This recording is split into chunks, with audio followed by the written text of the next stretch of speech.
Hello, Tanshe, good evening, top 30s, family, friends, community members, and invited guests.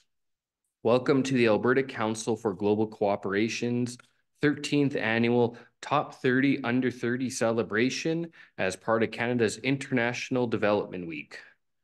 Josh Morin de Shinnikashun. My name is Josh Morin, and I will be one of your hosts this evening. And I'm Dr. Navisha Case, and I will be your other host this evening. Tonight, we're gathered here to celebrate and honor the continued impact of 30 outstanding youth. Joshua and I are from the 2023 class of Top 30s, and we're thrilled to be your guides throughout this evening of celebration as we pass the baton to this new group of Top 30s. Our program tonight, it's packed. Before we begin, some housekeeping. Washrooms are located just outside of the lecture theater on both sides. The exits are at the front of the theater to the left and right, and emergency exits are at the back of the theater on the left and right. We are broadcasting live to those who could not attend the event in person, and we kindly ask that the noise level to be kept to a minimum, although we're here to have a good time, of course, in that case. And that you do not stand in front of the camera.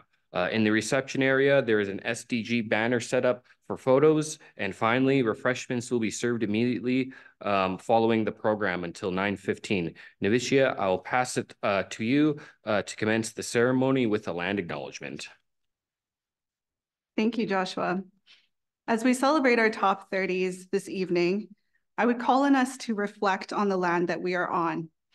We're gathered here today on Treaty 6 territory and the Otipemisiwak Métis Government North Saskatchewan River Territory in the beautiful city of Amiskwachie, Waskahigun, the traditional lands of the Nehiyaw, Dinesulene,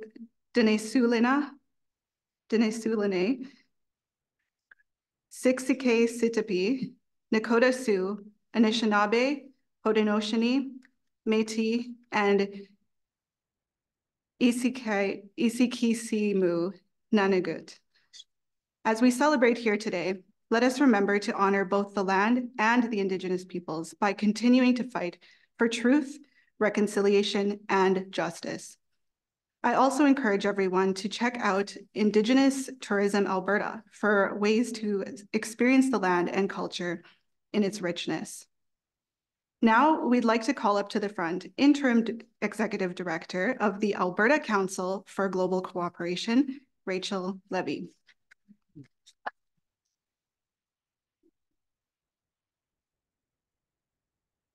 Thank you so much. I wanted to say thank you so much to our awesome MCs, Dr. Navisha Case and Josh Morin. It is fantastic to have you opening this, and you've done just such a beautiful job helping set the scene for us all this evening. So I'll introduce myself. My name is Rachel Levy. My pronouns are she, her, and my role is the Interim Executive Director of the Alberta Council for Global Cooperation. In case you don't know who we are, we're a network of 70 Alberta-based international community development organizations and individuals working in the international cooperation sector. We are committed to making the world a more just and sustainable place for all. And we're also the folks who've been organizing this event for 13 years, which is kind of amazing. We actually have some history in the room as well, which we'll allude to later, but it's really fantastic to have so many people here. I also want to share as well that this is part of Canada's International Development Week, which is an initiative of the Government of Canada. And our work is supported by Global Affairs Canada, and this event is one of many that they help us put on throughout the year. We're also celebrating our 50th anniversary. Okay, so technically, we celebrated our 50th birthday in December of last year, but we're keeping the celebration going throughout this year, and we're really happy to continue it with you. This week is also the beginning of Black History Month, and we've been really proud to partner with our member organizations to support their celebrations throughout this week, and are looking forward to other amazing events throughout the month, and as we hope always throughout the year. Also, Happy Year of the Dragon, Happy Lunar New Year. It is really an honor that many of you have decided to join us on this evening to celebrate merging the beginning of your New Year celebrations with honoring the top 30s. So Congratulations, top 30s. As you know, this is our 13th year, and you're joining a community of 390 top 30s. And it's an incredible community, many of whom are actually in the audience tonight, and some who are attending virtually, and who have remained connected to the organization and to each other.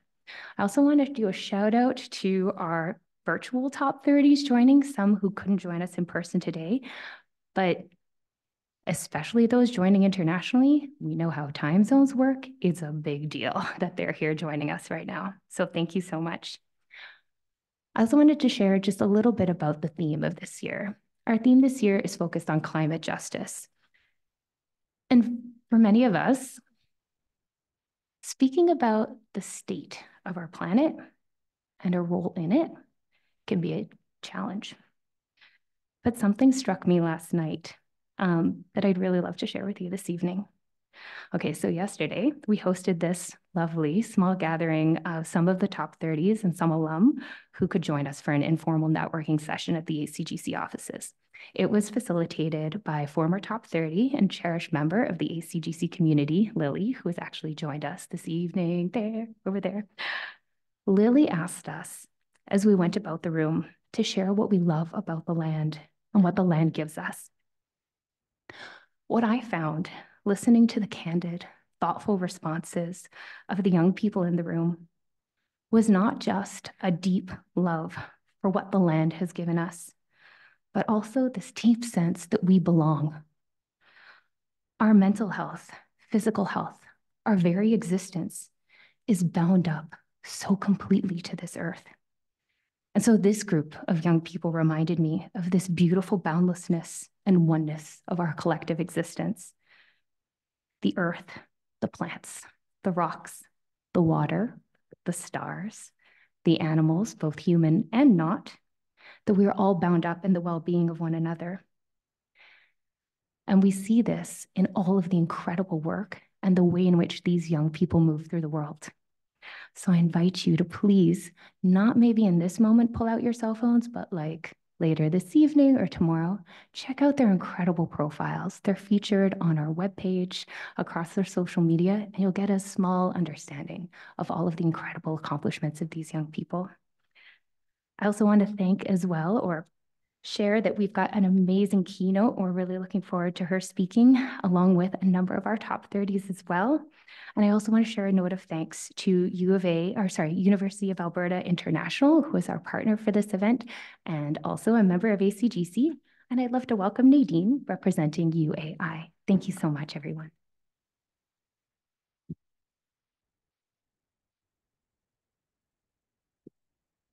Hello, everyone. My name is Nadine Riopel. My pronouns are she, her, and I work for screwed up already. Try again.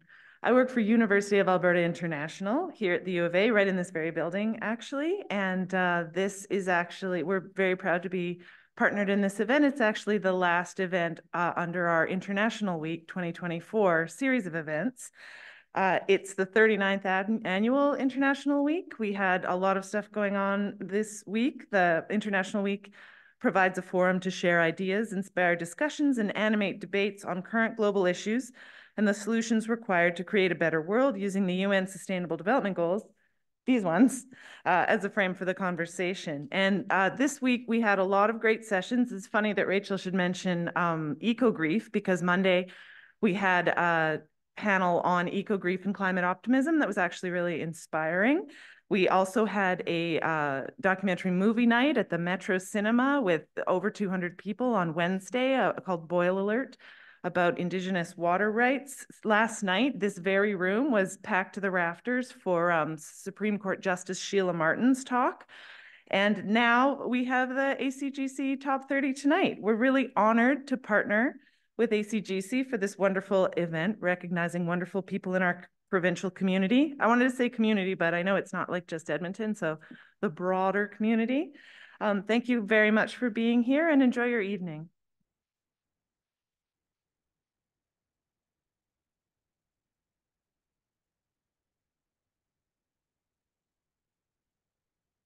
Let me thank both Rachel and Nadine for the wonderful speeches. I could just really feel them. I really appreciate them for sharing their speeches there.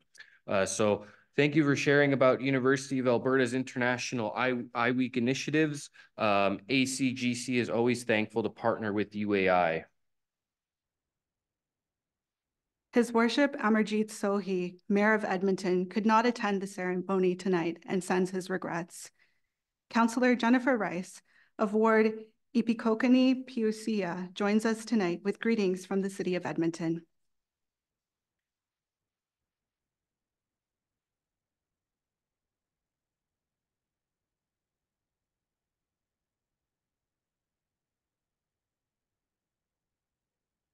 Hello, good evening.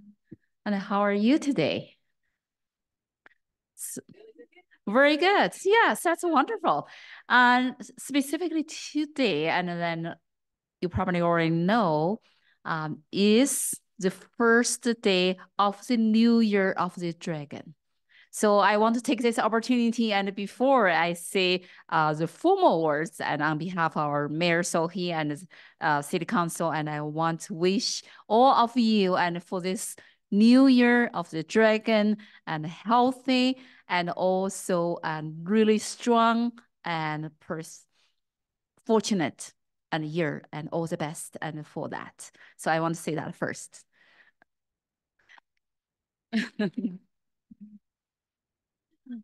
Specifically, I every time I stand here, I just want you to know, every time I stand here, I have lots of emotion. And because University of Alberta is the first stop, and for me as a first generation immigrant, and come here first, and people ask me why you say University of Alberta is the first stop for you as an immigrant, and because I come here as a visiting professor. At U of A, I start a special projects with a professor group and in business school here, and then a larger professor, and actually who has the similar research focus as mine, and he invited me to stay with him and to co-supervise his PhD students, and we published the paper together. So every time I come to U of A, and that's bring all the memory come back. And then I know this is a place that gave us hope, gave all the future leaders future. So this is a place is really special. So that is why I think tonight, and I was so happy and to attend this event and got very excited because I attended many events daytime already, and this is my last event tonight. I want to spend as much time as I could and to know you more. And because your contribution to our society and to our city and will inspire so many different youths. And that's in our community. And so today you sit here, and the next day or future someday, and you will be in our city chamber. And because I remember last year we have some like top 30 and come to our city chamber and sitting in the chair of the councillor, I was asking who sit in my chair. Jennifer Rice, chair. So as you know, I'm Jennifer Rice, city councillor and forward Ipikokani POC, and specific, that's his longest name, but that is give us a meaningful name and for our city, how we name our entire city and 12 words. So I represent in South Edmonton and Southwest a little bit. So it's such an honor and such an honor to gather with you on our Treaty 6 territory, welcoming and praise for people of all ages and abilities and background. So on behalf of our mayor and the city council, I would like to extend my congratulations to those being recognized for helping us achieve the United Nations 17 Sustainable Development Goals. I actually checked these 17 goals last night on internet. I said, I look at this one, and how much our city could do to really help and working together to support those 17 goals. So that's why I'm so excited and to see your achievements. And tonight, I know your family here, your friends here, and how that impact our city. So I would like to say, and standing up for those less fortunate, advocating and for what is right, accepting others, no matter their differences, and contributing and to a more sustainable and livable future. Those are the incredible actions that define our tonight's honorings. So we will see who they are soon, right? And achieving and those goals and strongly support our city, our Edmontonians, and the community that we live and work and pray in. So we are the city and the city of Edmonton, and always aspires to be better and do better, and by creating space and for everyone to help and succeed. So, and thanks to the help of these community members, you have made significant progress to achieve those goals. But we still have some work to do. And as you know, and in our city and the capital city of Alberta here, we are implementing our community safety and welcoming strategy that aims to address ongoing social issues, including racism, crime, and unsafe behavior. And we are working increase access to both affordable and supportive housing, and because everyone deserves the right to a safe and a security place to live. And we are taking significant steps to build a more sustainable city for all to enjoy. We also rely on the efforts of this wonderful organization. It's called Alberta Council, ACGC, right? A global corporation and for cooperation. So I want to thank you. I want to thank you. I know the three executive directors here and the former and present one. I thank you and for advertising, advancing this important work and recognizing the people, in particular, younger people, are going above and beyond. I also want to say thanks and for tonight's honorings and your achievement inspire many, many community younger members who are our city's future leaders. Thank you for what you have been doing. So our city is committed to continue working together to foster a safe and more equitable and sustainable city for everyone. So congratulations to all the recipients again, and have a fantastic night. Enjoy your night. Thank you.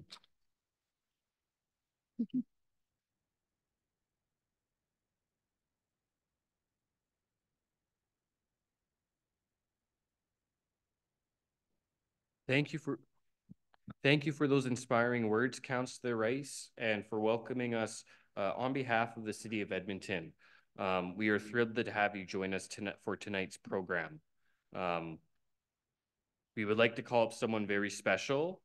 She is an MP of this constituency. I think there was a sneak of who it was in that case through what the previous speech there. She's an MP for this constituency, Edmonton Strathcona. She also happens to be one of ACGC's former executive directors, and created the Top 30 Under 30 Awards 13 years ago. So it's amazing to see even where we've come from.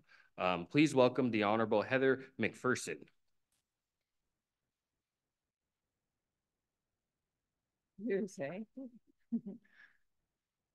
Good evening, everyone. It's such a pleasure to be here. It is such a delight to be here. It feels a little full circle for me. My name is Heather McPherson. I'm the Member of Parliament for Edmonton Strathcona. So welcome to Edmonton Strathcona. I'm also the Foreign Affairs critic for the New Democratic Party. So it's a real delight for me to be able to be with you tonight.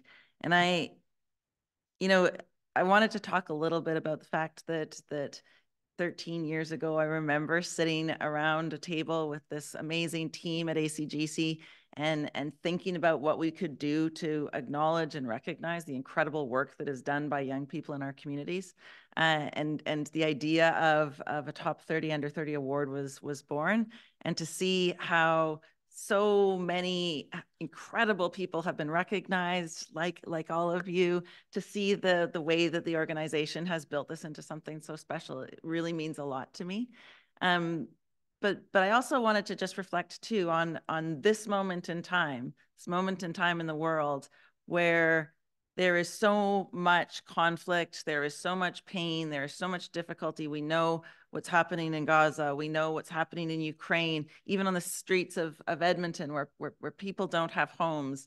You know, there are such challenges that we're facing, and it's so easy to get overwhelmed by that. And when I look at you here in front of me, it gives me such hope. It gives me such gratitude that you're here doing the work that you're doing to make the world a better place. It means so much. And I'm so thankful. It fills my cup that I get to be here with you today, that I get to see you, and that we get to hear from you. And I think that's really all I wanted to say. Thank you all so much. Thank you for doing everything that you do and making the world a better place.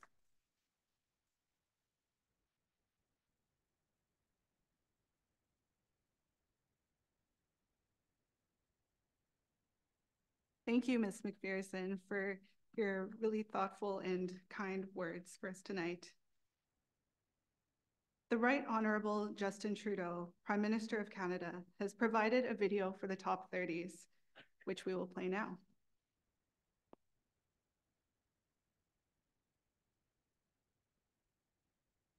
Hello everyone, bonjour à tous, and congratulations to the recipients of the Alberta Council for Global Cooperation's Top 30 Under 30 Award.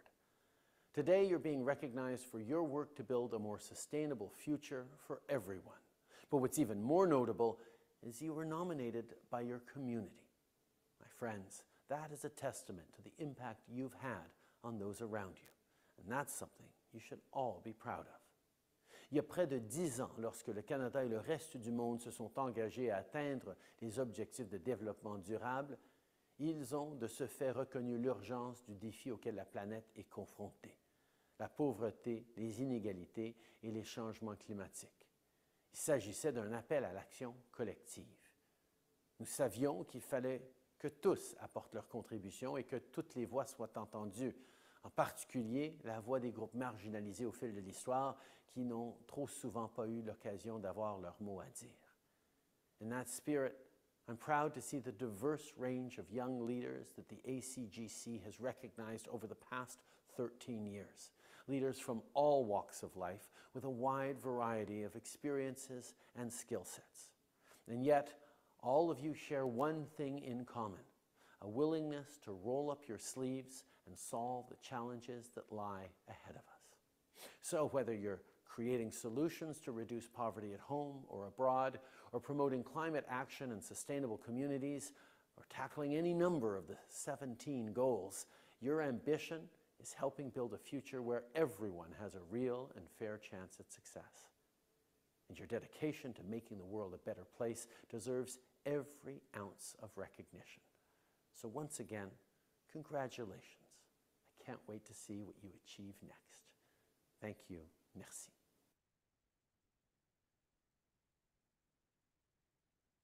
Hello, everyone.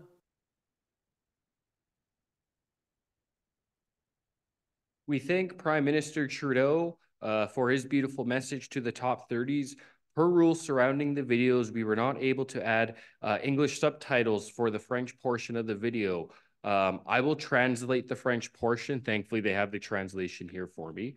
The Prime Minister said, my friends, this is a testament to the impact you've had on those around you. And that's something you should all be proud of. Almost 10 years ago, when Canada and the rest of the world committed to reaching the goals of sustainable development, they recognized the urgency of the challenge that the planet is facing: poverty, inequalities, and climate change.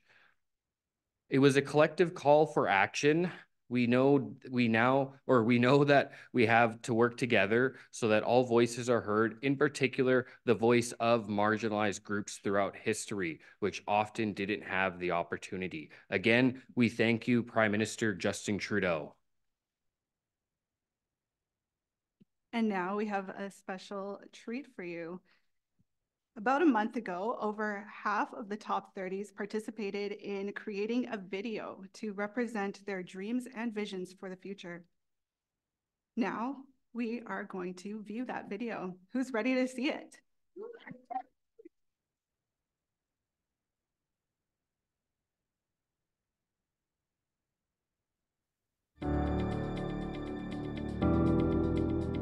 Hi, my name is Mena Datsen. Hi, my name is Steven. My name is Nicole. My name is Deborah Ola. My name is Musad Doitz. My name is Chaitan Jessel. My name is Esther. My name is Maya. My name is Ishmael. My name is Inan Teja. My name is Jacob Lightning. My name is Nima Mackey. My name is Sydney Whiting. My name is Kevin Christopher Vivat. My name is Ziana Kotadia. My name is Leslie Ahmad. My name is Mirza. My name is Maria Mamami Ali.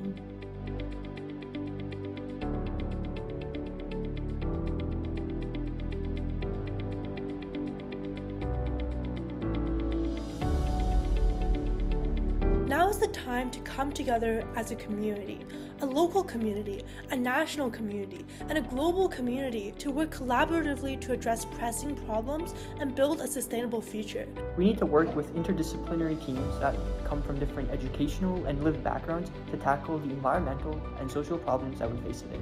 Young people have energy, creativity, passion to drive positive change and make a real difference in the world. The power of youth lies in our energy, fresh perspectives, and optimism.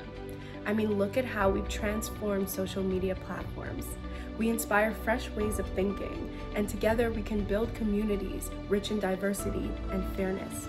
Don't underestimate how much we can accomplish when we work together.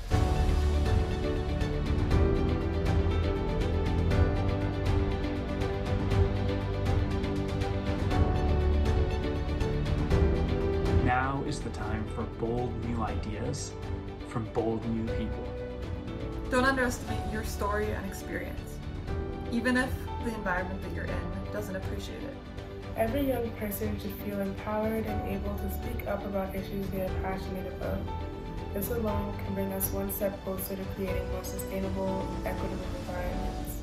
Every young person should explore and use the tools and technology at their disposal to dare to understand ideas that their parents never had the opportunity to.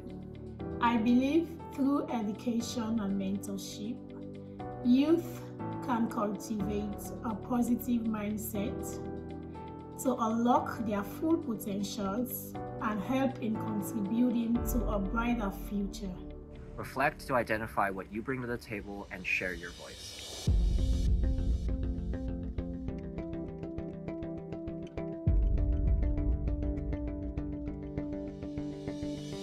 Now is the time for everyone to come together and find new solutions to today's problems. It's time to start having meaningful and effective conversations and start turning words into actions. Now is the time to unite our collective strength, amplify our voices, and stand as stewards of change. Your individual identity and unique experience provide limitless perspectives, opportunities, and solutions to the challenges we are currently facing. Now is the time for Albertans to come together, unite behind the principles of climate science and climate justice, and work together towards a more sustainable future. Sustainability is not a choice, it's a matter of survival.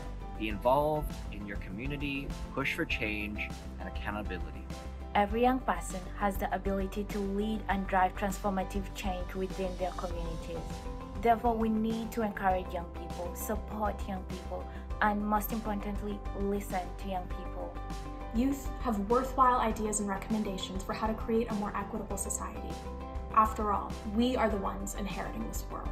Together, young people will change the world for the better. Our ability to innovate, use new knowledge, and support from the generations before us can ensure we can live in a just and prosperous world. The power of youth is the power of imagination. To go beyond what is, and to create what can be and what should be. Together, young people can be the champions of change. By reducing mental health stigmas and social inequalities, We can create a society that values well-being and equity. Youth are the present and future pillars of any society or nation. Every young person can make such an enormous difference in their communities. So be bold and let your passion drive you to act, to speak up, and to make that significant change.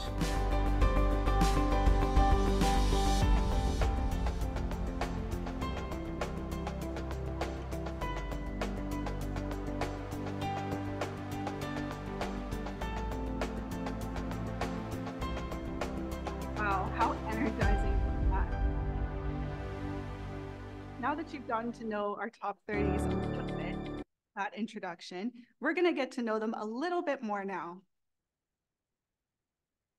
Also, just want to say wow to the video.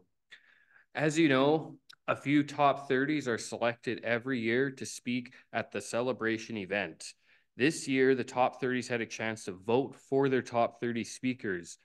That's right, we're going to hear from top 30s who were voted in by their peers. Who's ready to meet them? We need more than that. Can't hear you. So now let's begin. Our first speaker is an insightful public health practitioner and current medical student. Please help me welcome Chetan Jessel.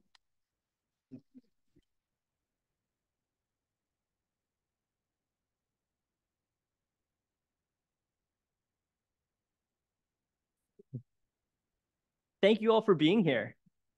I want to start by asking a simple question. Raise your hands if you'd like to be refugees.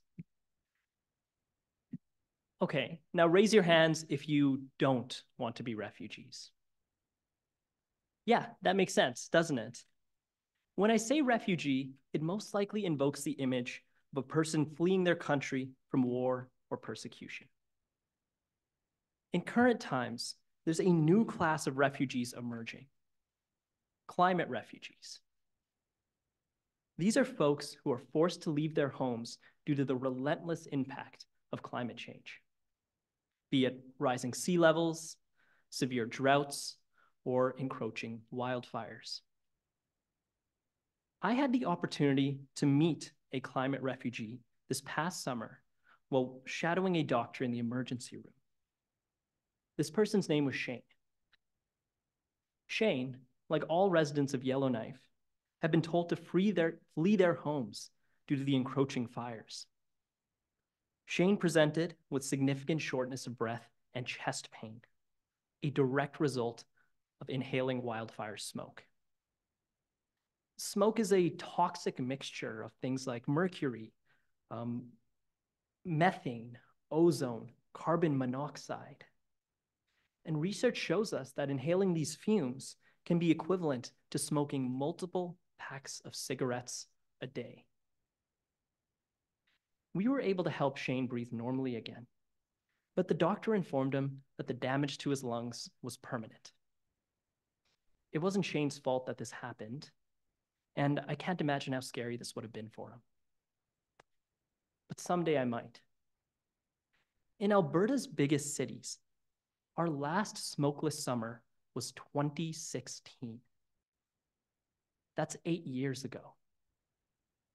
There are children in this room who have never seen a smokeless Alberta summer.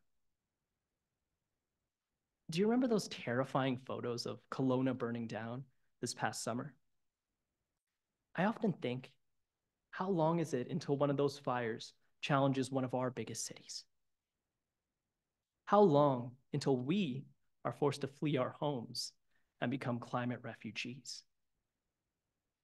How long until it's our lungs that have been scarred from wildfire exposure? It's harsh, but these fires are just one example out of countless of how climate change is going to impact our health. The call to action is simple. To protect our planet and to protect our health, we need to recognize the immediacy and the urgency of the problem. The climate crisis is not a problem of tomorrow. It's a problem already impacting people today. and we may be next. Let's take an opportunity to reflect on the world we want to leave for generations to come. It's time to act, to make choices that preserve our environment, our communities, and our health. Thank you.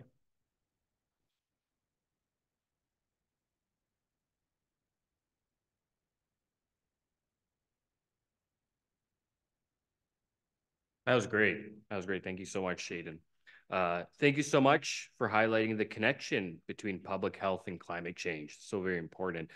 In order to take care of our own health, I think you put it best in that case. We must take care of our planet's health. So very much appreciate you for sharing that. Our next speaker is a passionate environmental researcher and equity advocate. Please welcome Holly Baziak to the front.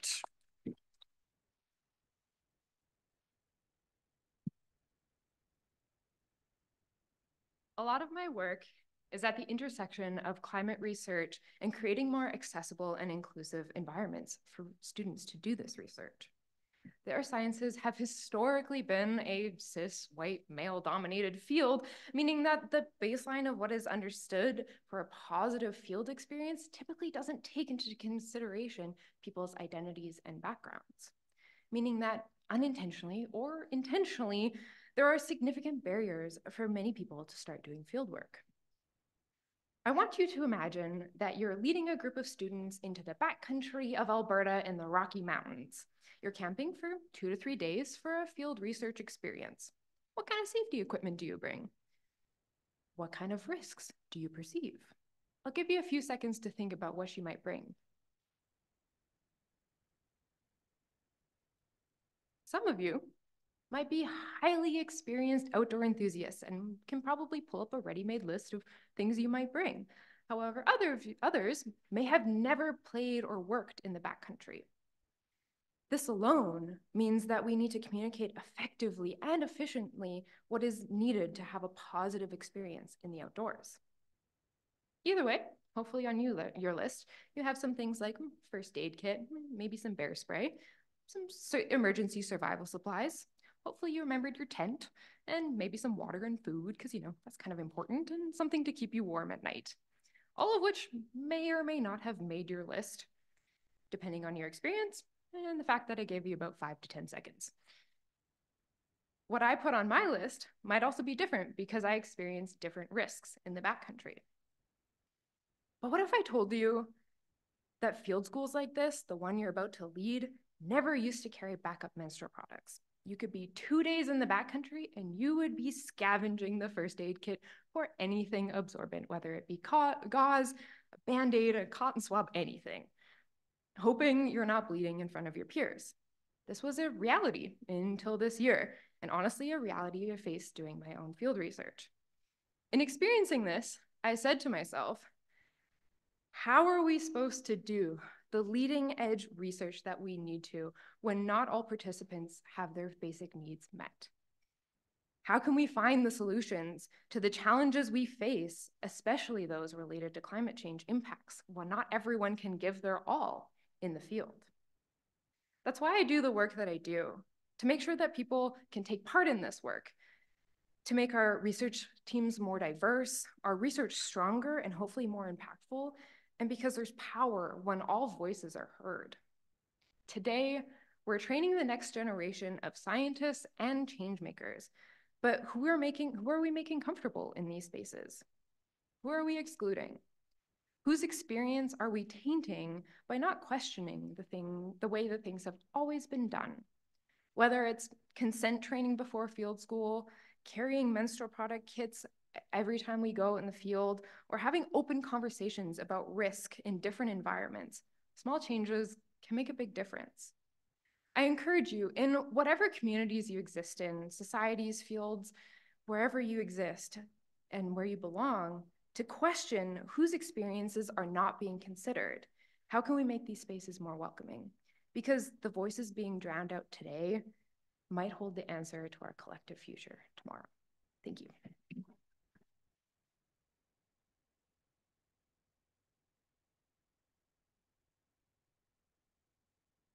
Thank you so much, Holly. As a researcher myself, I know that inclusion is incredibly important in the work that we do. Our next speaker is going to be joining us virtually all the way from Kenya. Originally from Sudan, Ghazi Newman is partnered with the Center for Affordable Water Sanitation and Technology, or COST, and he has prepared a video for us tonight. Welcome, Ghazi.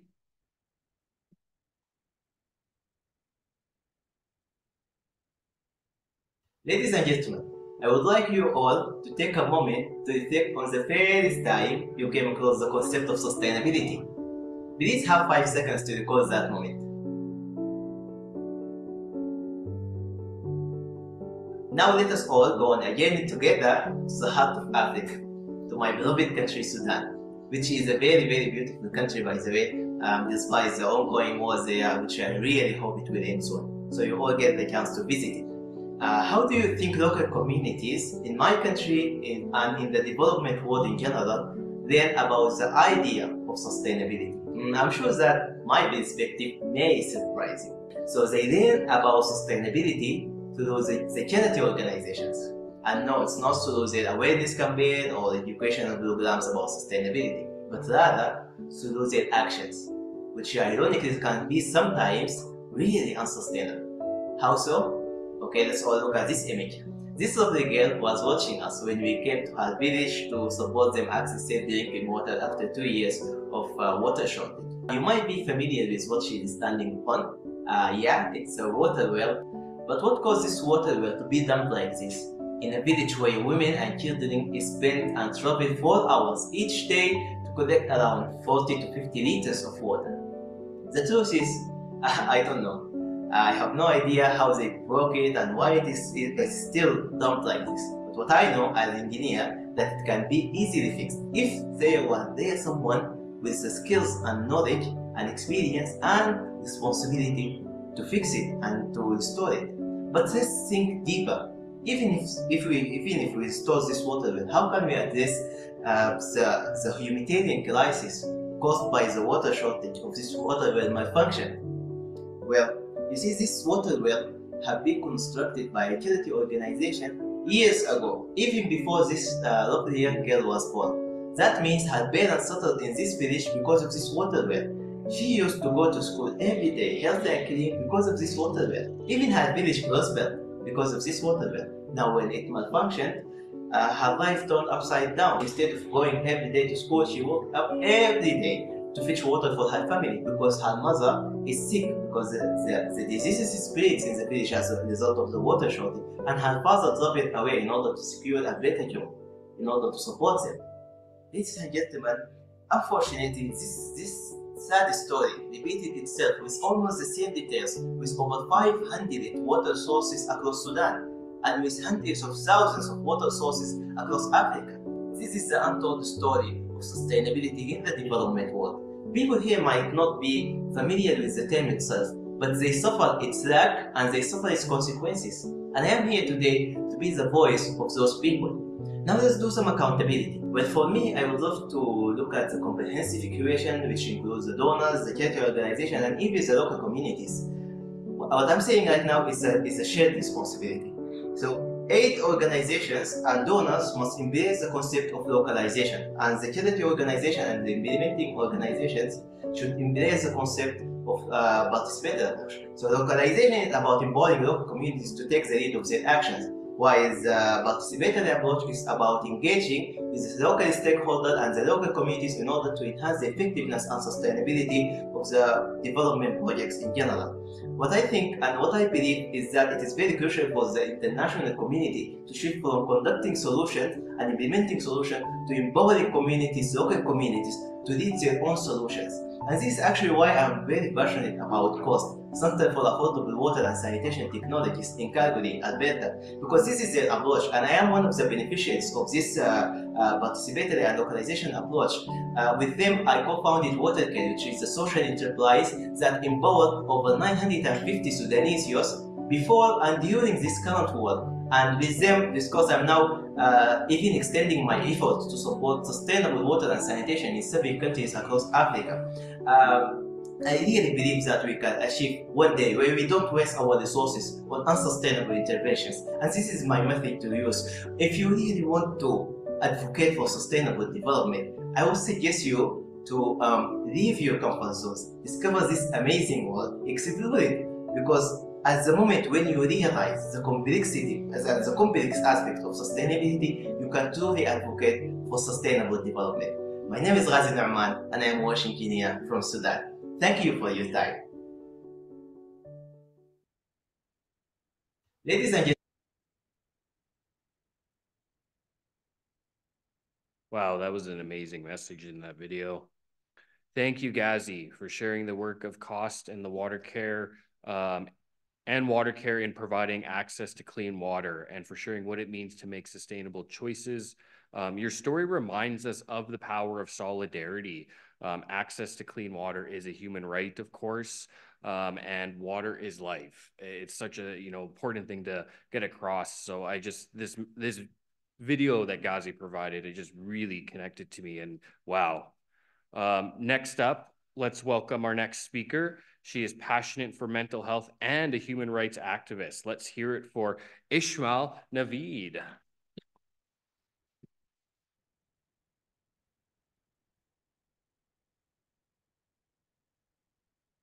Thank you. Assalamu alaikum wa rahmatullahi wa barakatuhu. Peace and blessings to everyone who's here. Thank you for having me. I am also passionate about climate justice. However, I do not believe that we would be able to achieve climate justice without first addressing and recognizing the inequalities that exist both locally and globally. Understanding the link between inequality and climate justice is essential as it emphasizes the shared responsibility in addressing global issues. Many communities often face climate impacts and environmental discriminations, and addressing these issues collaboratively fosters a more inclusive and resilient society. Marginalized communities, including Muslims and people of color, are affected by environmental damage disproportionately.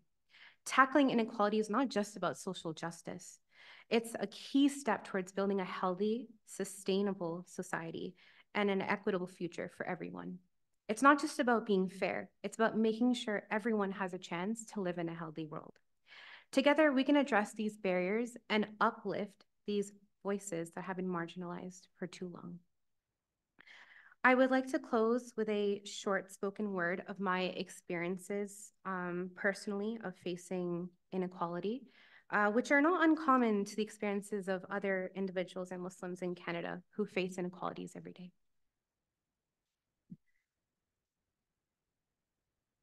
I am a Canadian. I vote for my Prime Minister and cherish the beauty of our diverse landscapes. My family's roots stretch to another part of the world, but Canada has been our home for over 2 decades. I go to school every day. I work hard on the weekends, and I always make time to volunteer in my community. I am a Muslim as well. My family practices Islam, and I proudly embrace our heritage. I feel confident and valued. My identity is an integral part of me when advocating for climate justice. After a long day, I turn on the TV in hopes of finding something relaxing to watch. The news is on. An extremist killed 80 in a bomb blast in London. He was Muslim. At gatherings, everyone is discussing the story. I sense the concerned glances, the questioning stares, the accusatory glares as I walk past. I am Muslim. There are protests everywhere. People blame the Muslims, the terrorists of the world, for global issues. I don't feel confident anymore. I feel fear. I am Muslim. In public spaces, I encounter hostility and prejudice. Some refuse to see past my ethnicity and religion, dismissing my humanity. Others perpetuate harmful narratives, further dividing our society. One spits at me and calls me a terrorist on his way as I walk past. Another rips off my kufiya following a Palestine march and attacks me with hate-filled words. A third comes up and asks what I'm doing here. I'm confused, but their intentions become clear. I'm in the wrong country, she says. I don't belong here, she says. I'm a Muslim. Fear replaces confidence. I feel isolated, misunderstood, crushed under the weight of discrimination and inequality. I am a Muslim. A lady came by work. She was rude.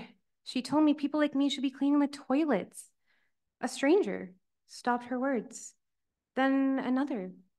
And a third came too. They lectured her, asked her to leave, and apologized to me. I felt surprised, confused, relieved, supported. Amidst prejudice, I find moments of acceptance. I face hostility, but also kindness. Many still attack with their words, and many defend valiantly. As society evolves, so do perspectives. People challenge stereotypes. People defend against discrimination. There's so much to be done, but I'm hopeful for the future. I am a Muslim. I am a Canadian. But more importantly, I'm a Muslim Canadian. Thank you.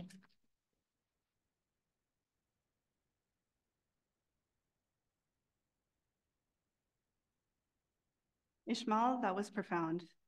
Thank you for allowing us to journey with you.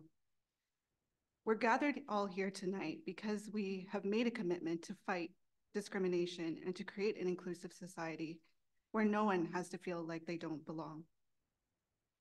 Last but not least, let me introduce our fifth speaker. He strives to promote Indigenous cultural revitalization and is a strong climate activist. Please give it up for Farada Lightning.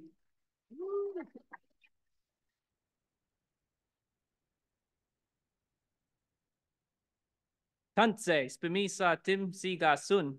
My name is Skyhorse and my English name is Farada Jacob Lightning. And I would like to accept this award on the behalf of my Nehio, Nehiowak, and Ayethgabi families. I come from the Buffalo Child and Ear families. And I work for an organization called Videa. And we focus on international development in South Africa and in rural reserves here in Canada. I was honored as an Okama, a traditional leader from my community, for the work that I do. We have hosted many events and brought opportunities for Indigenous youth to reconnect with their culture and to make happy memories. With that said, I would also like to thank ACGC for hosting this amazing event and honoring us today. And I'd like to thank my top 30 cohort for the amazing work that you do. Today is our day. Let's celebrate. I know I will. Moreover, I would like to acknowledge the people who support me, my Muslim Rick and Kukum Inez Lightning, my Ayethka and Nehio ancestors, my family and friends, and my girlfriend. And a big thank you to Videa for all their continued support. Because of them, I'm here today to share what little I know, because I don't know anything. Every day is an opportunity to learn something new. For example, one second. For example, we need to make time to celebrate life. We feel all the emotions except for happiness. So make time to have a sky-high celebration and say yes to all the good things. Talk about the things that make you happy and celebrate. Like yes to the good stuff, yes to the celebration, and yes to, to being grateful for it all. I love what living is about. Take a deep breath with me. In addition, I would like to talk about cultural reconnection and decolonization. Because when we talk about decolonization, we need to acknowledge the history of the attempted genocide by the Canadian government against the Indigenous people all over Canada, from residential schools to training schools and day schools. The goal was to kill the Indian, save the child, said by John A. Macdonald. Moreover, when the residential school system was finally defeated in 1996, the Canadian child welfare system stepped up to finish the job. I myself went through CFS and I was disconnected from my culture at a young age. Canadian society attempted to teach me that my people had nothing good to offer, that we were lazy, drunks, and stupid. However, learning the ways of my ancestors and reconnecting with my culture, I learned that they were wrong. That as Indigenous people, we have a lot to offer to the world. One of them is how to heal ourselves and how to love one another, how to express joy and build strong, resilient communities, because despite their best attempts to eradicate us, we are still here and thriving today. And I'm just very, very honored to share our love with the world, with all of you. We are one human family. Lastly, I wanted to talk about climate justice. The world is alive, and whatever happens in the world affects us all. When something happens across the ocean in another country, that affects us. It's not an isolated incident. In fact, we had our own events here last January. Like recently, it was -50. Then the next week, it was above 16 degrees. That is telling us something. In fact, my Chompons, Pasqua Mostasis, had a message for the world that spoke of these extreme weather events that would happen more frequently. He said Mother Earth is alive and she has spirit. And she is warning us that we need to change our ways because we need to step up and protect our world for the next generation. Because I truly believe with all my heart that the youth will change the world. They know something is up with the world and they're going to change it for the better. With that said, I would like to leave you all with a prayer that the youth say. Young children all over the world say this prayer. When the rivers dry, when the trees die, and the animals die, you will realize you cannot eat your money. I hope my words resonated not just in your minds, but in your hearts as well. Thank you.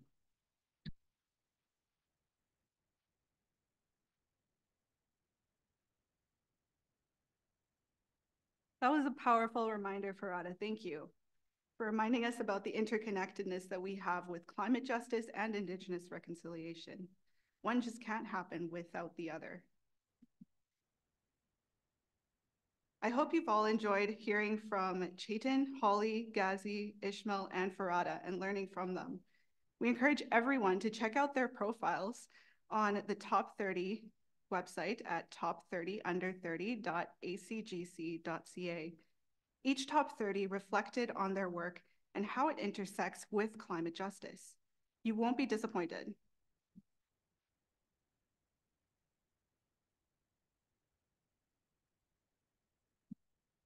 If you have seen the top 30 profiles or even just our logo, you will have noticed the beautiful artwork.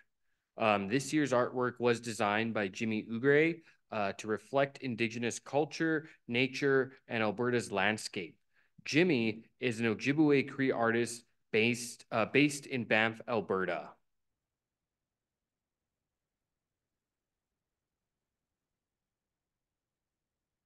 We were lucky to partner with such a talented artist. For those who haven't yet seen Jimmy's artwork, please check out the top 30 profiles.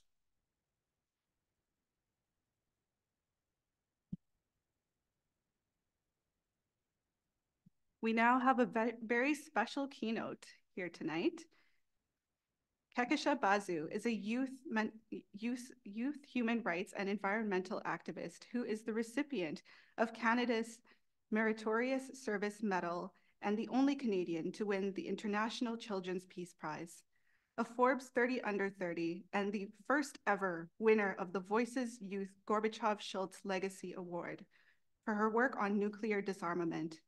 Kekesha is the founder-president of global social innovation enterprise Green Hope Foundation that works at a grassroots level in 28 countries, empowering over 500,000 young people and women, especially those from vulnerable communities, in the sustainable development process.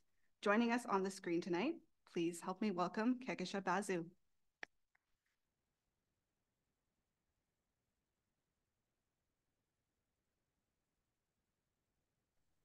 Thank you very much. Could the host allow me to please share my video? Then you all can see me.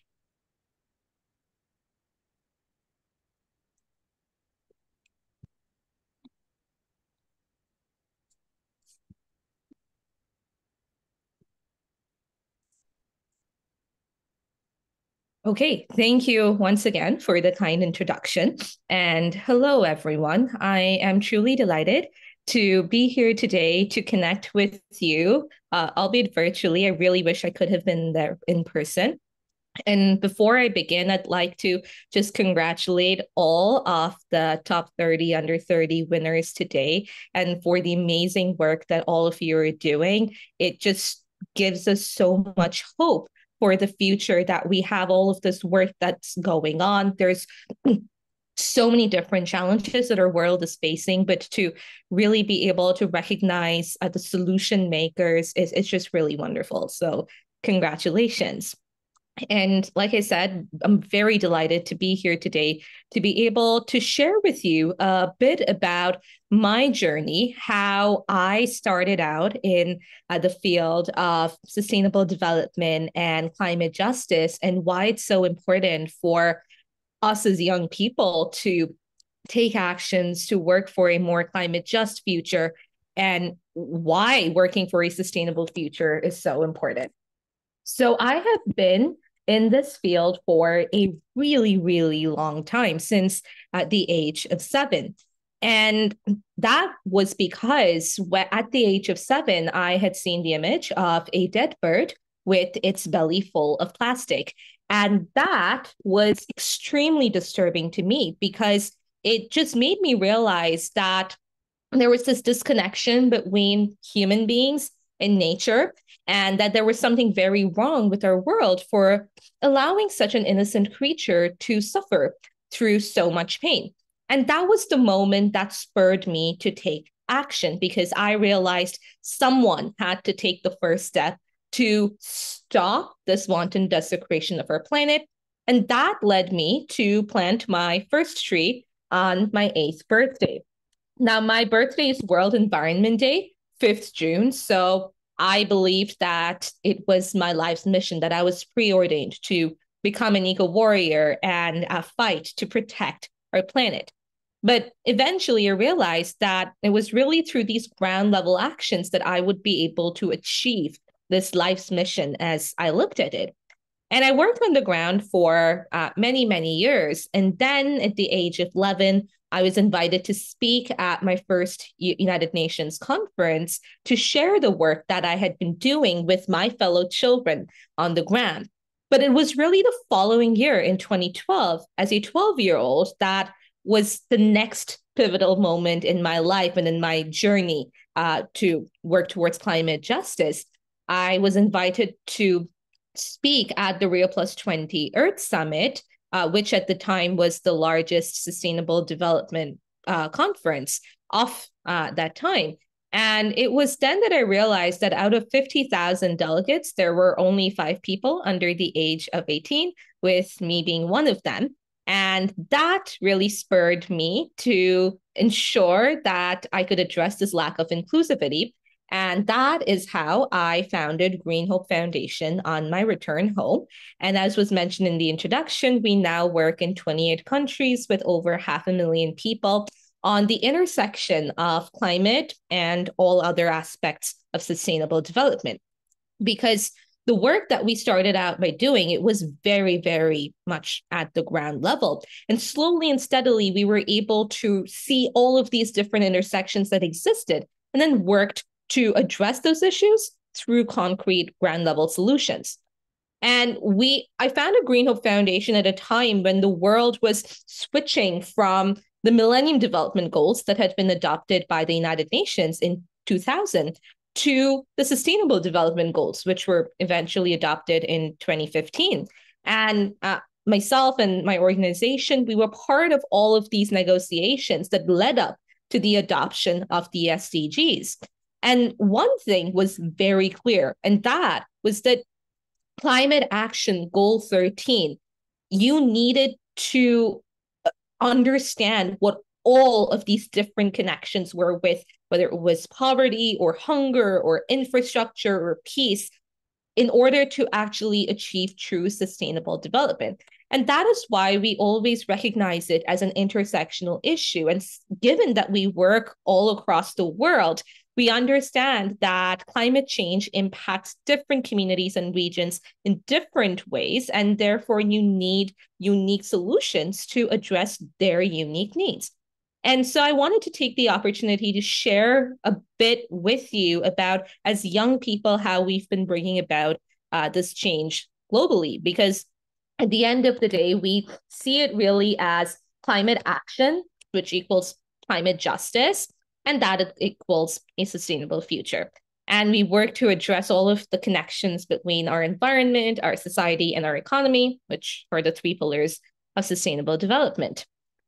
And so the first intersection that we address always is climate education for a sustainable future, because you need to have the knowledge to be able to act. And so our Education for Sustainable Development academies across the world, from Kenya to Suriname to Vietnam, are led by young people for young people to ensure that we have the knowledge, tools, skill sets, and are able to adopt behaviors that allow us to think and act for a sustainable future. And we do so using creative modes of communication to bridge language and cultural divides, such as music, art, dance, drama, sport, eco-fashion, and writing. And that has proved to be just so wonderfully successful to really bridge all of these geographical divides that exist and try to keep us apart. In rural Bangladesh, we started our first school, which is the Green Hope Foundation Academy of Hope for Women and Girls. That is solar powered and functions as a school that provides climate resilience education to girls in the mornings, and then functions as a sewing school for women in the evenings to provide the women within the climate vulnerable community that we work in with entrepreneurial skills so that they're able to then work to create a circular economy and use that money to send their daughters and their children to school. We have our solar-powered mobile libraries that take books to the doorstep of children who've been forced to drop out of school as a result of climate change-induced disasters, something that was exacerbated during the pandemic and something communities are still feeling the after effects of. We also distribute routers in several of the rural communities that we work in to ensure that the children have connectivity to our virtual academies. And we've built 2 solar-powered computer labs. So the first one is in rural Liberia, and this computer lab provides at-risk youth with IT skills so that they're able to work to uplift their community out of the after effects and impacts of the Liberian Civil War and of climate change. And similarly, we've built a solar-powered computer lab in rural Western India that focuses on STEM education for women and girls, and ensuring that we are able to use STEM education to teach the girls how they can use that to work towards environmental conservation, reduce greenhouse gas emissions in their communities, and thereafter get good jobs once they graduate from our lab, because most of the time they don't have those opportunities. Now, the next intersection we work on is health and climate, because healthy society equals healthy planet.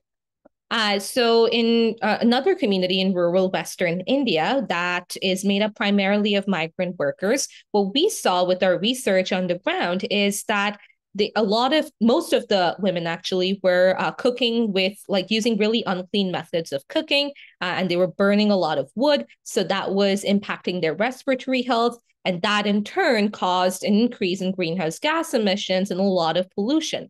And by training them on using solar technology and solar-powered cookers, which we distributed to them, we were able to see a drastic increase in ensuring that women were able to maintain their respiratory health, and we were also able to see a decrease in greenhouse gas emissions.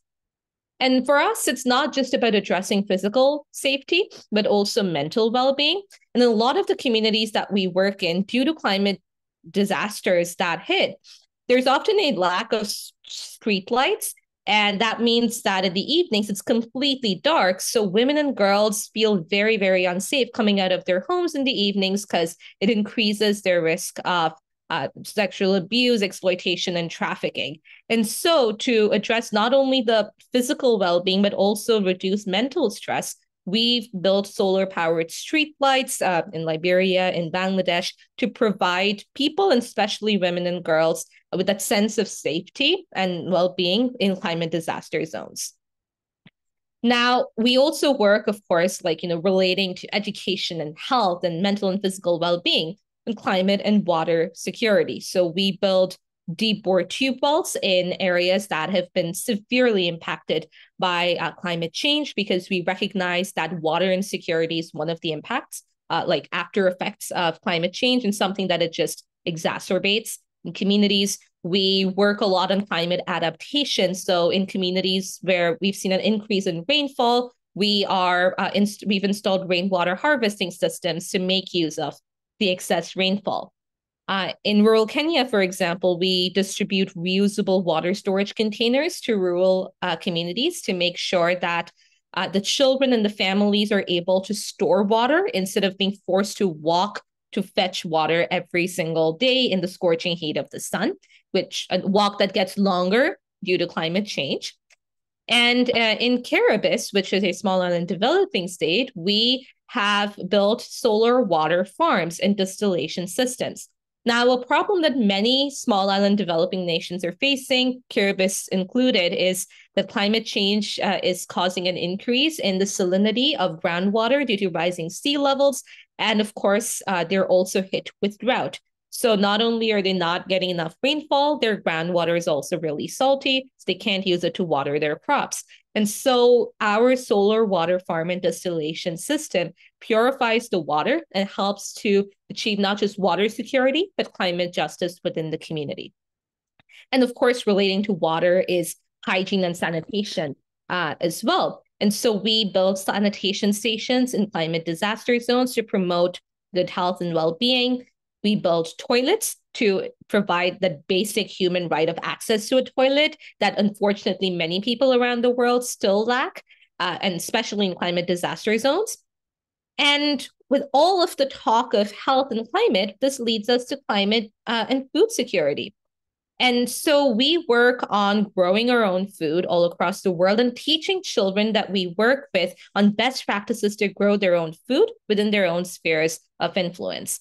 And so, for instance, in Kiribati, our members, the women and girls there, grow food in pots because, like I mentioned before, the groundwater is often really saline. So the soil is also really salty. So this is the best way to grow crops before, we're able to purify that soil. On the outskirts of Lima in Peru, we work with indigenous women to kind of reclaim the land that had previously been used for growing cash crops and ensuring that they're able to grow crops that are climate friendly and also ensure food security. And in Canada, here we have our own farm where we take students that we work with as official partners of various school boards to empower them with the knowledge of growing their own food. We also work a lot on composting, so our members around the world, this is in the UAE, make their own compost. And we utilize solar technology as well for good. So we use agrivoltaic technology that utilizes both energy and land for agriculture. And we grow crops underneath the solar photovoltaic panels to provide them with enough sunlight, enough shade. And the transpiration really helps with that as well. And this actually increases crop yield by over 30%. And works to empower rural women farmers, especially that we work with. And the last item that I'll mention within food security is working where we work with tiger widows through empowering them through fish farming in the Sundarbans, which is the world's largest mangrove forest, suffering a lot from climate change. And these women who've lost their husbands to tiger attacks, often being seen as pariahs of society. And so we are trying to not only address climate change in these challenges there, but also empowering the tiger widows there to take action to address climate change through fish farming practices. Now, the final two items I would mention are waste management. So we work a lot on, mass cleanups, particularly addressing plastic pollution and addressing the interlinkage of that with climate change. So whether that's the fjords of Norway or canal cleanups in the Netherlands, or working on beach and park cleanups, ravine cleanups. So here in Toronto, where Green Hope is headquartered, we also work on ensuring that children are aware of where their waste lands up. So field trips to recycling plants and understanding why it's so important that we, address the whole waste management cycle in relation to climate change. And we work a lot on upcycling as well. And, our eco fashion that I mentioned earlier and the art from waste that plays a really important role in our upcycling practices as well, whether that's growing food in eggshells or making clothes out of trash materials. And the final intersection is climate and biodiversity. And we work on freshwater turtle conservation here in Canada, sea turtle conservation in Oman and Suriname. So on leatherback, green and hawksbill turtle conservation. And we've planted over 1 million Indigenous fruit trees globally. We've planted over 76,000 mangroves from the Bahamas to Indonesia to UAE, Kiribati, to Liberia, to Suriname. And I really share all of these examples with you of the work that we've done. It's because people often have a misconception that young people are just people who play the blame game, people who are kind of on the outside, who are just, striking and protesting, but not really doing much else, just blaming others for all of the problems instead of taking actions themselves. And that is the kind of narrative that we wanted to change, because there is a lot that young people can do within all sectors of society, whether it's, as students or as young professionals or people in civil society, private sector, government, academia. Wherever we are, we do have the power to enact change. And given that we're living at a time when climate change literally threatens our very existence and that of our future, it is imperative that each and one of us recognizes the individual changing potential that I really believe we're all born with, and harnessing that to create action within our own communities. And it might seem like, some of the actions that all of us take, like if as individuals, it might seem really small at first, but it's really about understanding that every single person's actions do count. Again, no matter what sector you're in, because after all, these institutions that we see, they're also made up of people and individuals. And that is really the work that we do with Green Hope Foundation to make sure that every single person has the tools and the skill sets to be able to think and act for a sustainable future. And as young people, we have tremendous potential to be able to bring about change. And I'm really glad to be able to share this with you at an event that honors young people that actually do work on the ground and are, as I said, change makers and those who implement solutions. So it's really time for us to act. There's, I think we all know that very, very well. But it's important to also realize that there are different ways that we can go about addressing the intersections of climate and sustainability, because there's just so many. And if every single one of us takes that step outside of our comfort zones to make a difference, I truly believe that we will be able to achieve a more climate just and a more sustainable future where no one is left behind. Thank you very much.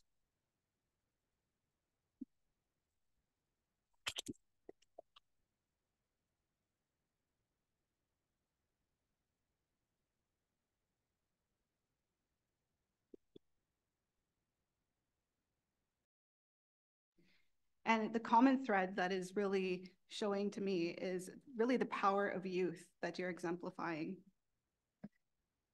How are we doing, everyone? Fantastic. Good retire. Before we move into the next section, after listening to all of those talks, it's been a lot to take in, both intellectually, emotionally. And so I want everyone to just stand up for a moment. We're going to do a quick stretch. If you're physically able to do so, please join. And we're going to do a little bit of breathing as well. So let's just reach up as high as you can. Stretch to the ceiling. And inhale. Hold it for 3. 1, 2, 3. And now exhale. And as you exhale, go down. Reach as low as you can towards your toes. If you can in your seats. We'll do that a couple more times, maybe just stretching up. Inhaling, and then just bring your arms back down to your sides as you exhale. Do that a couple more times. And as you do that, I want you to think about one word that you could summarize. What does climate justice mean to you? Keep stretching. I didn't tell you to stop.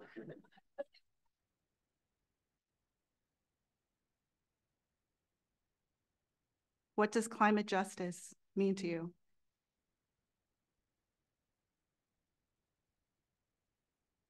Okay. You can stop stretching now.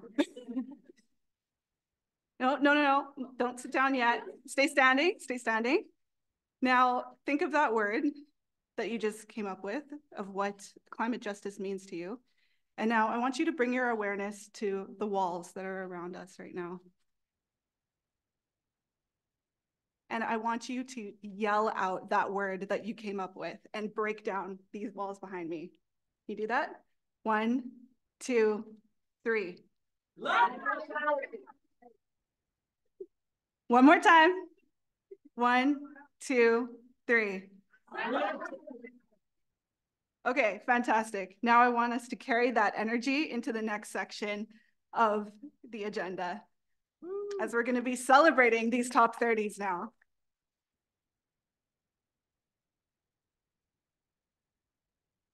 Appreciate that. That was such a great addition to this program, I think.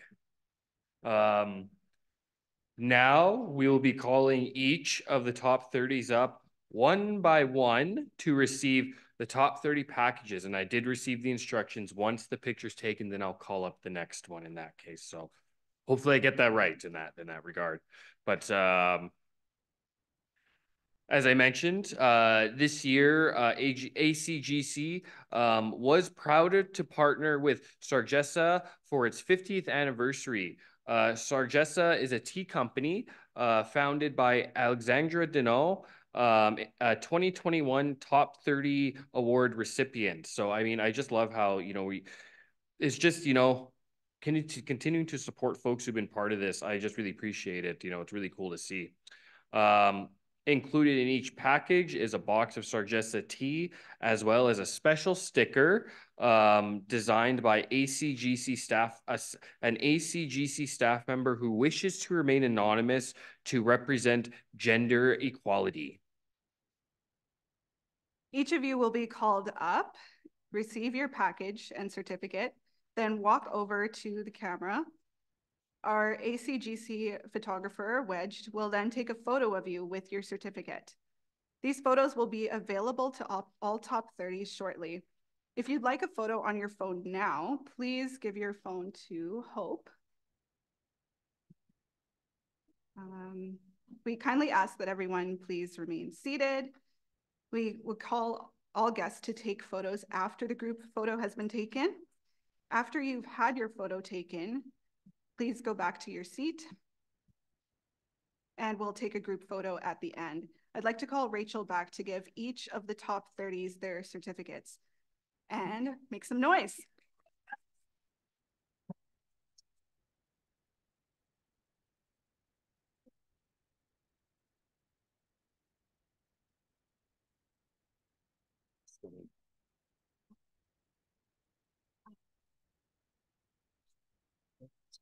Give them 2 minutes.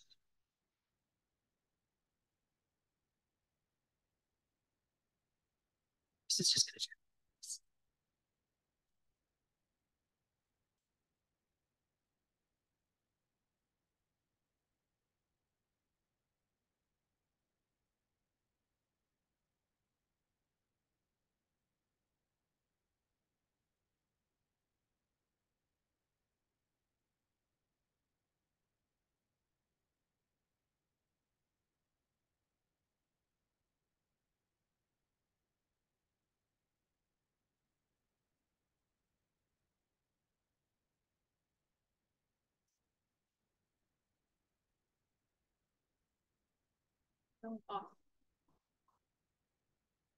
Do they go and get their certificate first?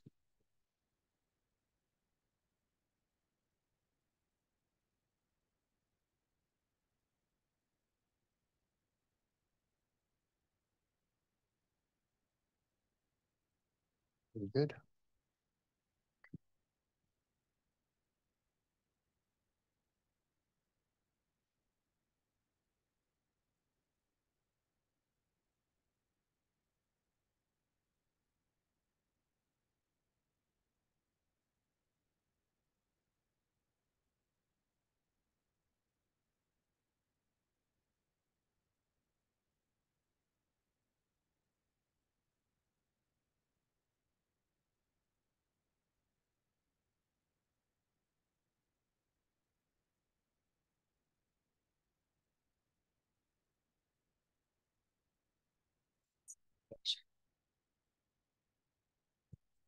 we go. Okay, we got it working. There we go.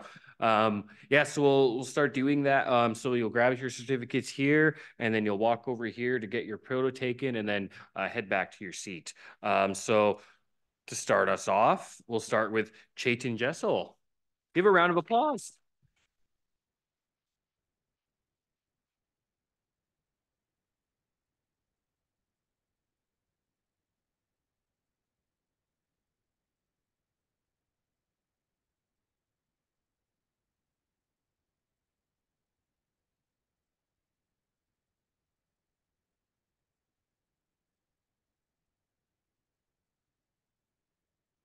That's important.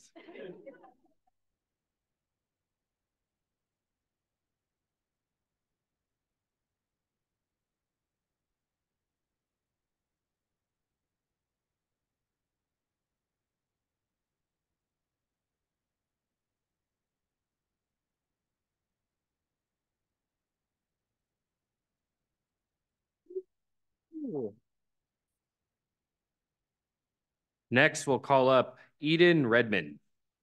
Woo.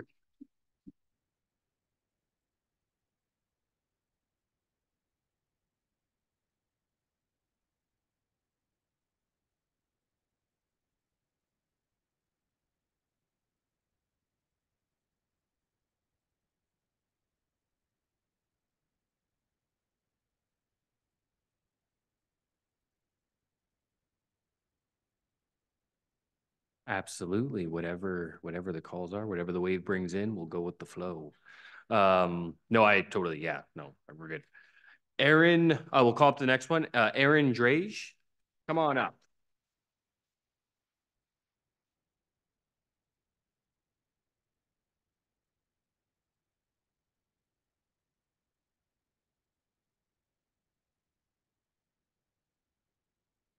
Next, we'll call up Esther Malochi.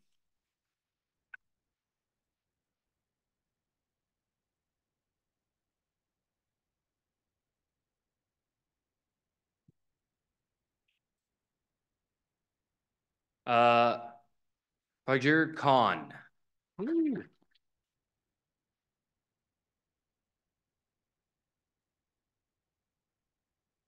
Starting to realize it's single file, so I don't know why I'm like. Farah Ramani.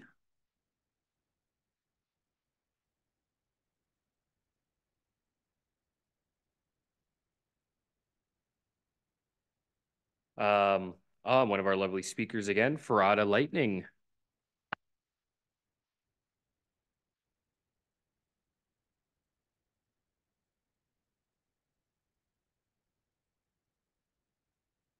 Hermine Affawork.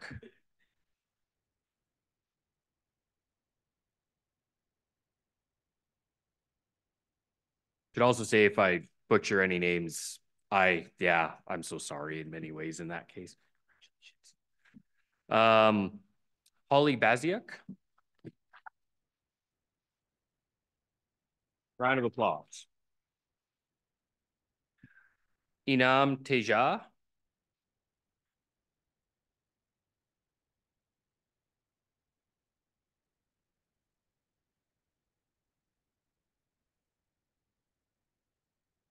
Kevin Christopher Vibat.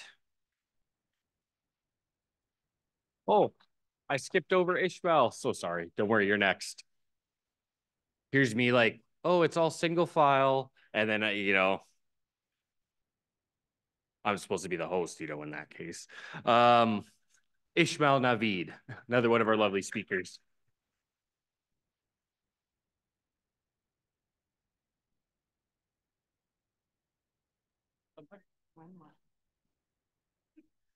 Mariama Mami Ali. Ooh.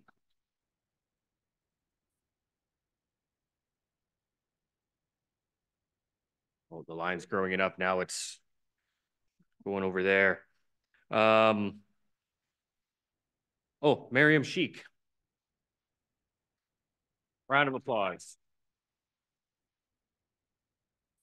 Okay. Ooh. Okay, you'll have to check with. We'll just give a small pause here. We'll just say technical difficulties.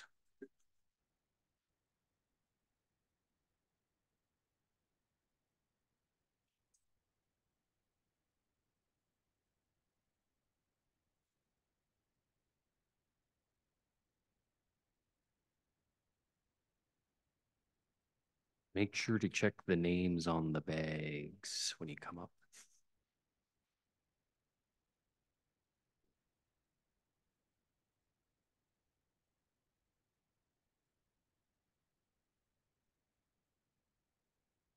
Okay, I think we should be.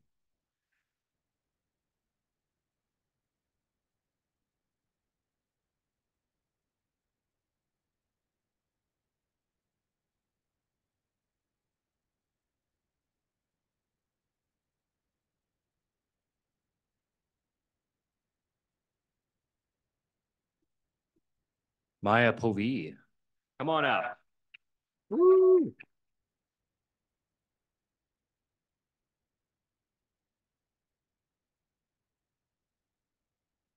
Mina Dadson, come on up.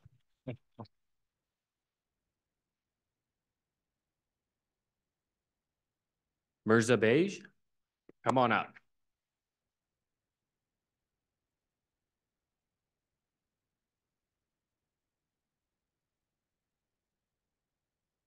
Nima Maki, come on up.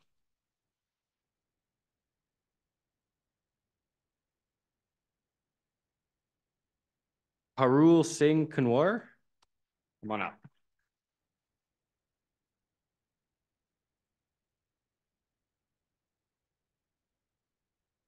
Siniro Ruwanpura, come on up.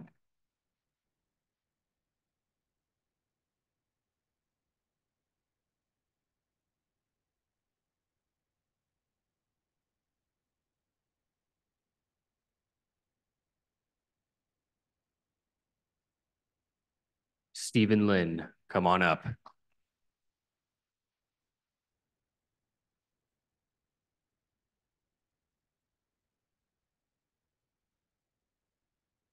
Sydney Whiting.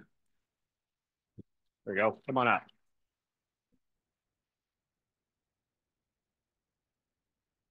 Tamid Al Hafiz. Come on up. Woo. Timur Akhtar. Come on up.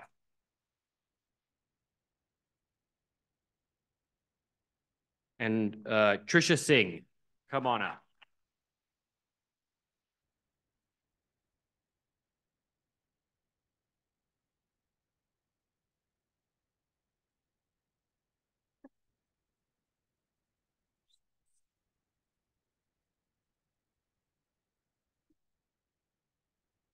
Yeah, we got to do the photos, yeah.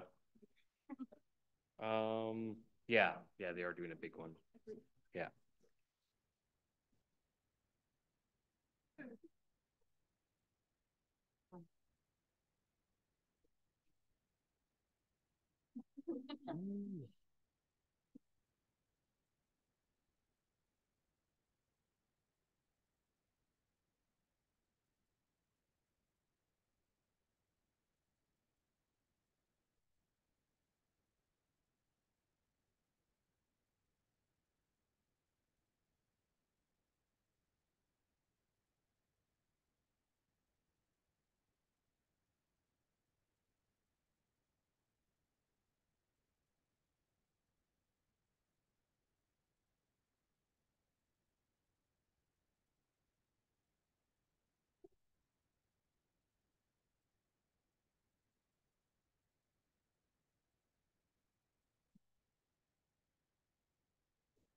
Woo.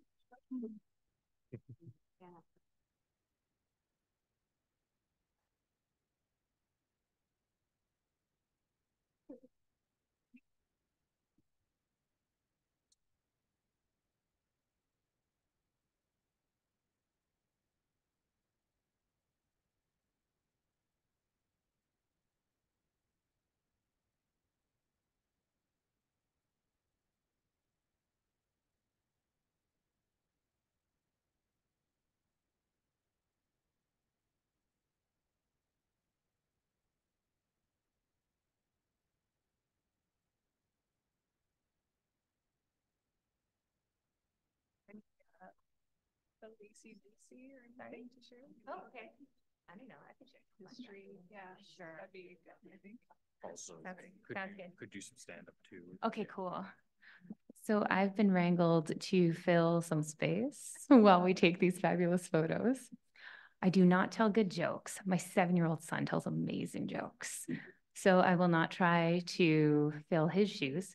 They're a little smaller than mine, but yeah, I was asked to share a little bit about ACGC, so I'm going to try to do a bit of that off the cuff while we're taking these fabulous photos.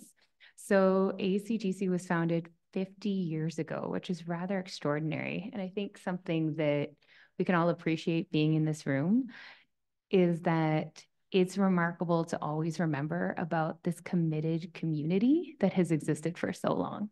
I think that that's something that we find really special, and knowing that throughout that history, we always have more people who keep committing to these incredible things in our community. So that's not a joke. It's like really special.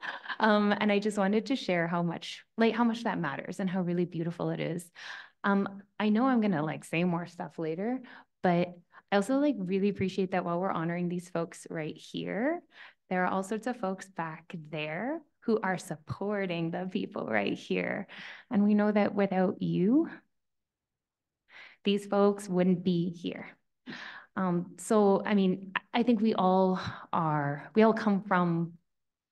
made up of where we come from, and the people who support us and the communities who support us. So I know folks are still taking their photos, but top 30s, if you're comfy or maybe not taking your photo in this particular moment, can we get a round of applause for your amazing community that have supported you and brought you to this day?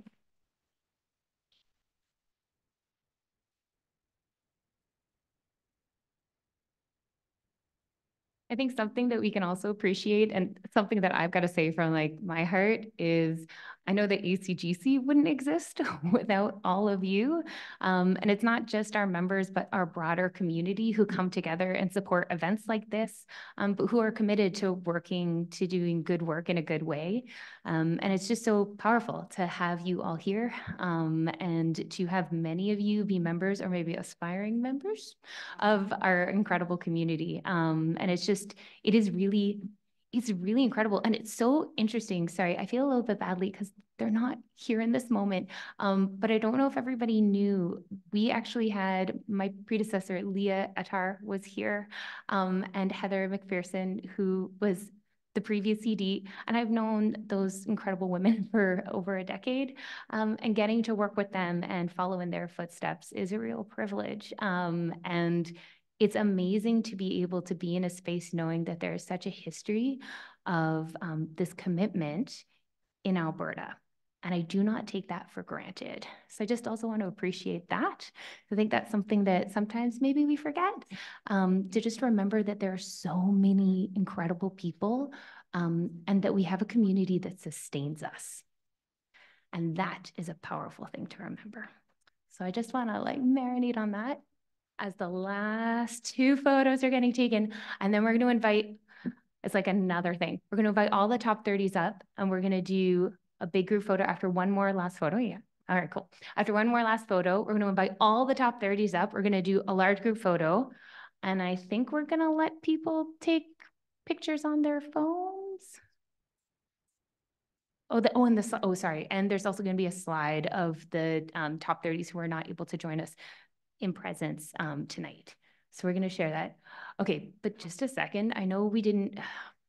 Okay, I hope everybody had a chance to check out Jimmy's artist bio and details online. He's incredible. But also, so I'm sure you've noticed our logo, but also the fantastic backgrounds of every single top 30 image. He designed all of those. And it's so, I find his work rather evocative, but just this beautiful connection between art, activism, and the way in which we can express our connection to nature and to one another. Just really think his work is extraordinary. So we're really grateful to him for partnering with us, and sharing of his art. On that note, I think we've got the top 30s who are not here, who are gonna be shared on the slide. I don't know if that's over to you. All right, I'm going to pass it over to our fantastic MCs, Navisha and Josh. Thank you so much. And thanks for listening to me just like talk away. That was really appreciated.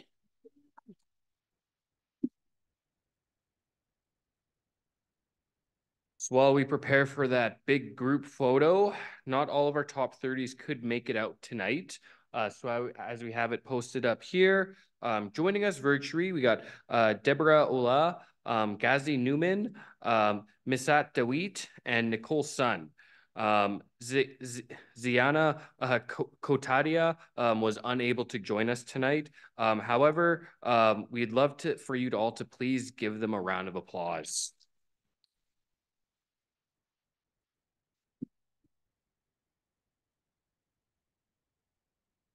And now we'd like to invite all of the top 30s who are present with us in this room to come up for a group photo. Yes, bring your certificates.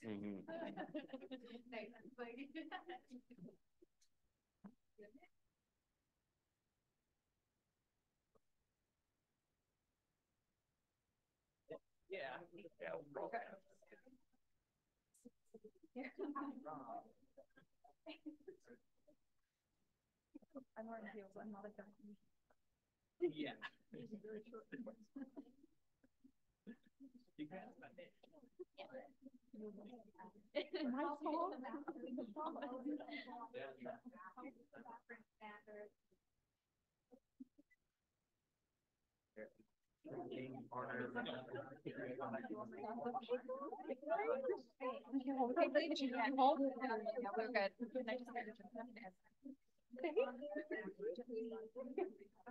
I'll set it up. Yeah.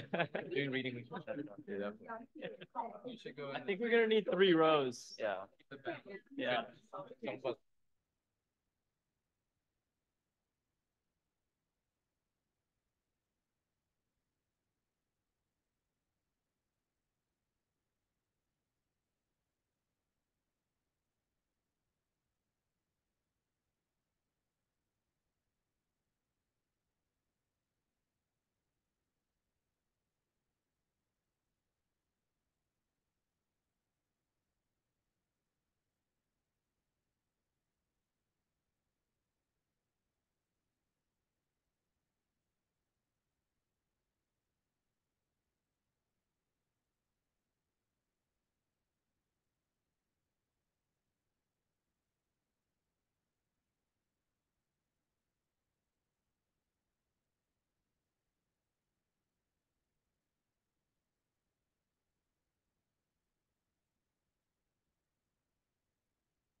Thank you, all of you, for taking that group photo.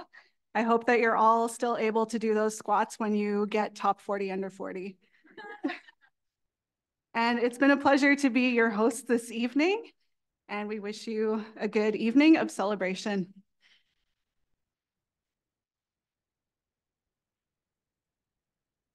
I'd love to invite up Rachel to close the show, and thank you, everyone. It was lovely to be your host this evening. Marse.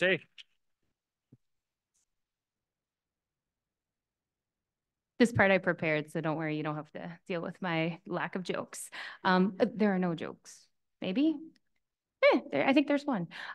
So first, I need to thank our amazing MCs. Oh, sorry, our hosts. Josh, Navita, you did an amazing job. Thank you so much. Now, behind the scenes, there's a lot that makes something like this happen. We have 4 fantastic volunteers who actually, many of them are outside. They've been milling about, doing all sorts of things. Precious and Favor, Youssef and Bassem have been amazing. You're probably seeing them around. If you can give them a round of applause, that would be great. And I already gave a bit of a shout out, but Lily from Videa is here, and we really appreciate all of her work in supporting our team. We've also mentioned our fantastic artist, Jimmy Ugre, whose work, yeah, it's incredible. We'll give him a little round of applause too. Now that video, which I believe will be available on our website, yeah. So that video, if you happen to want to watch its fabulousness again, know that the video editor and actually the person who brought all of your stories together in that gorgeous way is Crystal Moss. So we'll give her a round of applause as well. Okay, now at the back of the room, who made this all work out? Angus and Chris, can we give the tech a round of applause?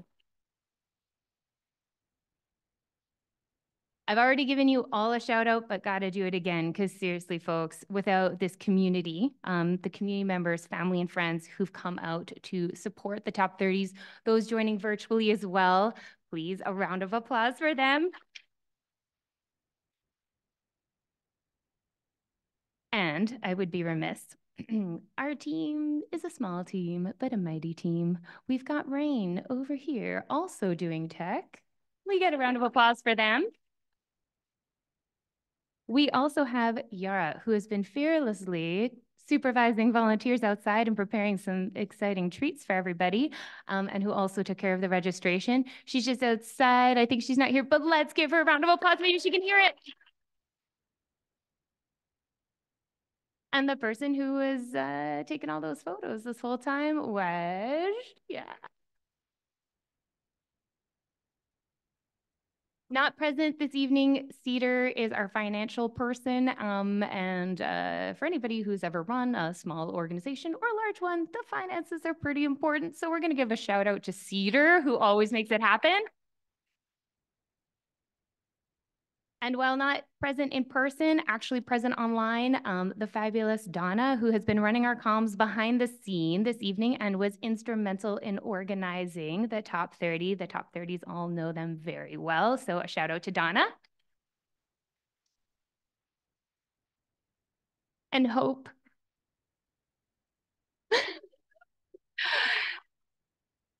In case folks don't know, Hope is here this evening and has really spearheaded this event and has done something rather extraordinary with it. So let's, yeah, I'd love to give her another round if you're comfy with it. She's amazing. All right, so I'm going to do something a little silly in my mind because I want to welcome you. The ACGC Top 30 Under 30s of 2024 to a community to which you have always belonged and will always belong. And I want to honor the communities, the family, the friends, the teachers, the mentors, the lands, the waters, and the stars that have provided the environment that you needed to be who you are. So, folks, I'm sure you're keen to have a chance to snack a little at this point and to celebrate a lot with your awesome top 30s. But I'm going to ask the top 30s to head out first to the atrium to collect a little treat. And the rest of us are just going to hang back for a minute or two, and we'll let you know once they're sorted. So thank you all, everyone, for the fabulous evening, and wishing you a very happy new year of joy, health, and well-being for all. Thank you, everyone. You guys should go get your treat. It's